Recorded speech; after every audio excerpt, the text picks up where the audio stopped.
నమస్తే. Welcome to icon politics. నేను మీ సురేంద్ర.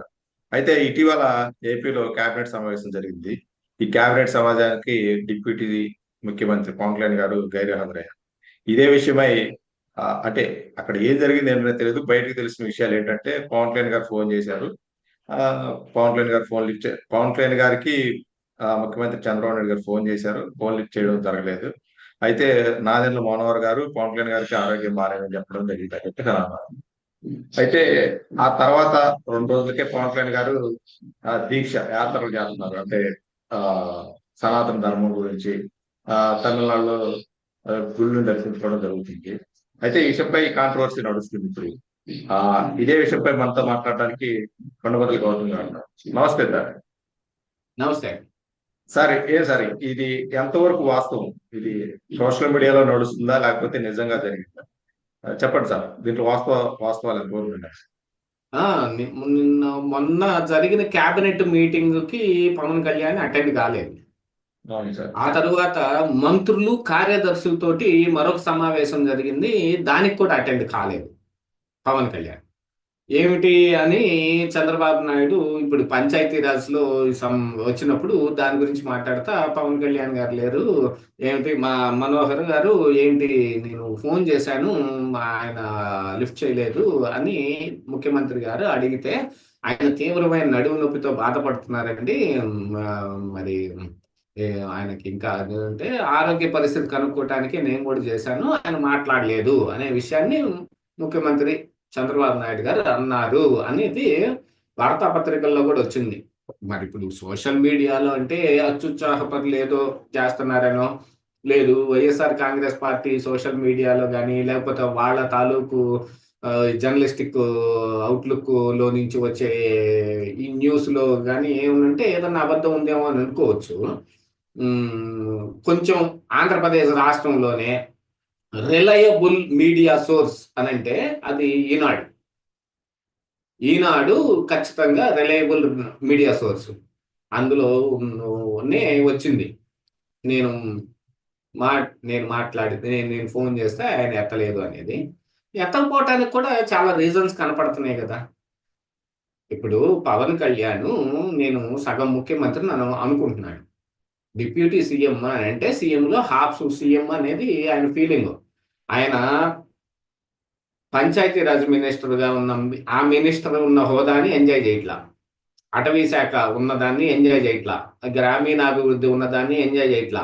ఆయన ఏ హోదాని ఎంజాయ్ చేస్తున్నాడు అని అంటే ఐఎమ్ ఏ డిప్యూటీ సీఎం అనే ఆ హోదాని మాత్రమే ఆయన ఎంజాయ్ చేయగలుగుతున్నాడు. Deputy CM is nothing but an half CM. ఇది ఆఫ్టర్ ద సీఎం ఇదే డిప్యూటీ సీఎంఏ అనే ఫీలింగ్. డిప్యూటీ సీఎం అసలు క్యాబినెట్ హోదానే లేదు. దానికి ఏ శాఖ లేదు కదా, దానికి పోర్ట్ఫోలియో లేదు. క్యాబినెట్ హోదా ఉంటది కానీ పోర్ట్ఫోలియో లేని శాఖ అది. దానికి ఏం పని ఉంటుంది, ఏం పని పంచాయతీరాజ్ అంటే ఏముంటుందో తెలుసు, ఆర్థిక శాఖ అంటే ఏముంటుందో తెలుసు, ఉప ముఖ్యమంత్రి అని అంటే ఏముంటుంది ఎవరు చెప్పండి? ఏం ఉండదు. దానికి ఉన్నాయి రెండే రెండు. ఏదైనా ఆపత్కాల విపత్కాల సమయంలో ముఖ్యమంత్రి పక్కకి తప్పుకునే పరిస్థితులు వచ్చినప్పుడు ఉప ముఖ్యమంత్రి యాక్టింగ్ సీఎం లాగా వ్యవహరిస్తాడు. ఏదైనా క్యాబినెట్ మీటింగ్ చేయాలన్నప్పుడు కానీ లేకపోతే అసెంబ్లీలో ఏదైనా అడ్రస్ చేయాల్సి వచ్చినప్పుడు వాడుకోవటానికి ఉన్న వెసులుబాటు చాలా రాష్ట్రాల్లో ఈ ఉప ముఖ్యమంత్రి లేదు. జగన్మోహన్ రెడ్డి వచ్చి 5గురికి చవతలు పాడేశాడు. మళ్ళీ కొంతమందిని మార్చి ఇంకో 3గురికి మార్చేసాడు. మొత్తం 8 మంది ఉప ముఖ్యమంత్రులు హోదాలో. ఈరోజు వచ్చి ఆళ్ల నాని తెలుగుదేశం పార్టీలో చేరినట్టున్నాడు. గతంలో ఆయన కూడా ఒక ఉప ముఖ్యమంత్రి. నారాయణ స్వామి ఏంటి, పుష్ప శ్రీవాణి ఏంటి, ఇట్లాగే చాలా మంది ఎవరిని బట్టి వాళ్ళని చేస్తాడు కదా. కానీ ఇక్కడ ఏమైందంటే కూటమిలో వచ్చేటప్పటికి, కూటమి అంటే వీళ్ళు పక్క పార్టీ కదా, పక్క పార్టీ అవటం వలన వాళ్ళకు కూడా సముచిత స్థానం ఇచ్చాము, వాళ్ళను కూడా మేము బాగా గౌరవించాము అని చెప్పుకోవటానికి చేశాడా, లేకపోతే అందరూ ఈక్వలే అని చెప్పుకోవటానికి ఇటు చంద్రబాబు నాయుడు అటు పవన్ కళ్యాణ్ ఇద్దరు ఈక్వలేనండి అని చెప్పటం కోసం చేశాడో కానీ ఇప్పుడు రాష్ట్రంలో జరుగుతుంది. మీరు ఎక్కడైనా చూసారా? మీకు ప్రెస్ మీట్లప్పుడు కానీ ఏదైనా ఆఫీసుల్లో కానీ చూసారా? ఒకవైపు చంద్రబాబు నాయుడు ఫోటో, మరొక వైపు పవన్ కళ్యాణ్ ఫోటో ఉంటుంది. అవును సార్. అంటే ఈక్వల్ స్థానం అన్నట్టుగా ఉండే ఆ సమయంలో ఏమైంది, నారా లోకేష్ ఉప ముఖ్యమంత్రిని చెయ్యాలి అనే ఒక డిమాండ్ అలకపాన్పు మీద ఉన్నాడు ఇప్పుడు పవన్ కళ్యాణ్. ఆ అలిగినప్పుడు ఏం చేస్తారు, మీటింగ్ లెగ్గొడతారు. అంతేగా జరిగేది. వాళ్ళకున్న అవకాశం అదే. మరి నాదెళ్ల మనోహర్ చెప్పినట్టు తీవ్రమైన నడుము నొప్పితో బాధపడుతున్నాడు అని అనేది కాకపోయినా, కొద్దో గొప్ప నడుము నొప్పి ఉంది అని అనుకున్నా, పొద్దున్నే లేసి టింగ్ రంగమని కేరళ ఎట్టెళ్ళిపోతాడండి? గుళ్ళని ఎట తిరుగుతాడండి? ఆధ్యాత్మిక యాత్రకి ఎట్ట పోతాడండి వాడు? అవన్నీ స్టేబుల్ అయిన తర్వాతనే కదా వెళ్ళేది. ఆ వెళ్ళే అవకాశమే ఉంటే మీటింగ్‌కే రావచ్చు కదా! ఇదేంటంటే అలక పాన్పెక్కిన పవన్ కళ్యాణ్ అన్నమాట. అందుకని రాలేదు. ఇప్పుడు ఫోన్ చేశాడు చంద్రబాబు నాయుడు. తిరిగి ఫోన్ చేస్తే చంద్రబాబు నాయుడు ఆ మాట చెప్పడు కదా! నేను ఫోన్ చేశాను ఆయన మాట్లాడలేదని. ఎప్పుడు అంటాడు? ఇప్పుడు ఇప్పుడు ఇప్పుడు ఫోన్ రాగానే వెంటనే ఎదురుంగా ఇట్ట పెట్టుకొని కూర్చోరు కదా! ఒకవేళ చూడలేదు. ఒక 10 నిమిషాలు ఆగి చూసుకుందాం. ఫోనే ముట్టుకోరా ఎవరు? మనం ఏదో కారణానికి ఫోన్ తీసుకుంటాంగా ఓ మిస్ కాల్ కనపడింది. ఈ చంద్రబాబు నాయుడు అనేది ఆ విషయం తెలీదా? తిరిగి మళ్ళీ ఫోన్ చేస్తారుగా. ఎందుకు? ఈయన ఆయన క్యాబినెట్‌లో మినిస్టర్ గాబట్టి. ముఖ్యమంత్రే మనకు ఫోన్ చేశాడంటే ఏదో పని ఉంటదనే కదా! లేదు మన ఆరోగ్య పరిస్థితి బాగాలేదు అని మనల్ని ఏమన్నా పరామర్శించడానికి చేశాడన్నా కూడా మనం కూడా రెస్పాండ్ అవ్వాలి గదా! ఈయన తిరిగి మళ్ళీ ఫోన్ చేయలేదు. 10 నిమిషాల తర్వాత చేయలేదు, అరగంట తర్వాత చేయలేదు, ఒక పూట తర్వాత చేయలేదు, ఒక రోజు తర్వాత చేయలేదు. అందుకనే మరి నేను ఫోన్ చేశాను ఆయన మాట్లాడలేదు అనే మాట ఎందుకొస్తది చెప్పండి? ఆయన తిరిగి మాట్లాడితే అసలు ఆ మాట రాదు గదా! అట్లా మాట్లాడకుండా ఉండటానికి అవకాశాలు మెండుగా ఉన్నాయి గదా! పవన్ కళ్యాణ్ అలగటం అనే విషయంలో. దీనికి తోడు ఏంటంటే అగ్నికి ఆజ్యం పోయటానికి బీజేపీ ఎప్పుడు సిద్ధంగా ఉంది. వాళ్ళు కూటమిలో టీడీపీతో కలిసున్నారన్న పేరుకే గాని, అవకాశం ఉంటే టీడీపీని తీసి పక్కనేసేసి, పవన్ కళ్యాణ్‌ని తీసుకొని, జగన్మోహన్ రెడ్డితో కలుపుకొని మళ్ళీ వాళ్ళు మంత్రాంగం అంతా చేసి ఇక్కడ అధికారాన్నే మార్చేయగలరు. అంతటి సమర్థులోళ్ళు. ఊరక పుట్టారా మరి? ఏకనాథ్ షిండేలో ప పార్టీలోంచి పోయి పొడుచుకొని రావటం, పార్టీ ఎవరిదో తెలియకుండా పార్టీని హైజాక్ చేసేయటం. ఇప్పుడు మహారాష్ట్రలో శివసేన షిండే శివసేన, ఠాకరే శివసేన అని 2 రకాలుగా ఎందుకవుతుంది? ఇప్పుడు ఎన్‌సీపీ గూడా శరద్ పవార్ ఎన్‌సీపీ, అజిత్ పవార్ ఎన్‌సీపీ ఎందుకవుతుంది? ఇవన్నీ వాళ్ళు జేస్తారు గాబట్టి. రేపు అదే చేసే ప్రయత్నమే. అసలిప్పుడు ఈ ఆధ్యాత్మిక యాత్రకు కారణం గూడా ఏమిటి? సనాతన ధర్మ వీరుడు అని చూపియటానికి బీజేపీ చేయాల్సిన ఒక డ్రామా ఇది. అందులో పవన్ కళ్యాణ్ పడిపోయాడు. ఆయన ఏ రోజైతే వారాహి డిక్లరేషన్ తీశాడో ఆ రోజు నుంచి పడిపోయినట్టే. మరి ఈ దక్షిణ భారతదేశంలో హిందుత్వానికి బ్రాండ్ అంబాసిడర్‌గా పవన్ కళ్యాణ్‌ని నిలబెట్టాలనగానే ఆయన పైనుంచి కిందకి ఆహార్యం గూడా మార్చేశాడు. పైనుంచి కిందకి ఆయన బట్టలు ఇయన్నీ గూడా మారిపోయాయి. ఒకప్పుడు ఎప్పుడో చానాళ్ళ కిందట ఎన్టీఆర్ ఒకసారి తెల్ల పంచ, లాల్చి పై పంచ యేసుకొని కనపడతాడు. ఇంకొకసారి ఎప్పుడో కాషాయ దుస్తుల్లో కనపడేవాడు. ఇట్లాగా ఇప్పుడు పవన్ కళ్యాణ్. ఒకప్పుడు అది మాలేసుకొని అవేసుకున్నాడు అని అనుకుంటే, ఇప్పుడు మరి మాల ఏం వేసుకున్నాడో తెలీదుగా. ఇప్పుడు ఆధ్యాత్మిక యాత్రకెళ్తున్నాడని జెప్పి, ఆ బట్టలేసుకొని ఎళ్ళాడేమో మనకు తెలీదు. విచిత్రమైన ఆహార్యంతోటి. ఎందుకంటే అదంతా హిందుత్వానికి బ్రాండ్ అంబాసిడర్ అని తయారు జేయటానికి.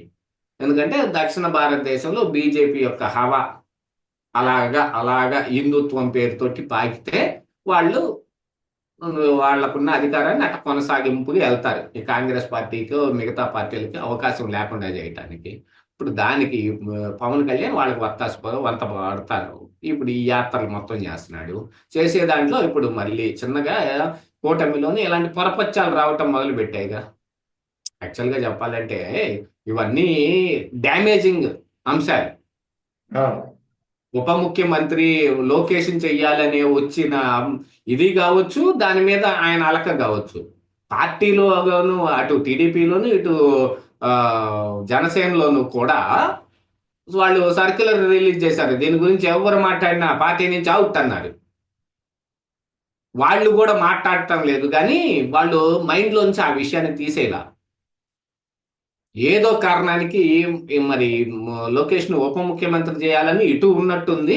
ఏ కారణానికైనా సరే వీళ్ళు ఇలాంటి మాట మాట్లాడుతున్నారు కాబట్టి వీళ్ళ మీద మనం కొంచెం గురుగానే ఉండాలి అని చెప్పి పవన్ కళ్యాణ్ లోనూ కనపడతా ఉంది. కాకపోతే ఏంటంటే ఇప్పుడే కొత్తగా అధికారం వచ్చింది. పవన్ కళ్యాణ్ ఇప్పటి వరకు పవర్ చూడాల. ఆ చూసి ఎక్కిన 8 నెలల్లోనూ సంవత్సరంలోనే డ్యామ్ దట్టి వీళ్ళతో నాకు పట్టం లేదు అని బయటకు వెళ్ళిపోయాడు అనుకో, గవర్నమెంట్ ఇటు నడిచిద్ది. ఆయన 21 సీట్లతోనూ బీజేపీ ఆయనతో పాటు వెళ్ళిపోయిన ఆ 8 మొత్తం ఆ 30 తోటి ఏం పడిపోదు కదా గవర్నమెంట్. టీడీపీ అధికారం నిలబెట్టుకుంటది. కానీ వీళ్ళకున్న పదవులు మొత్తం వేరే వాళ్ళు అనుభవిస్తా వీళ్ళు ఎదురుగానే తిరుగుతుంటారు.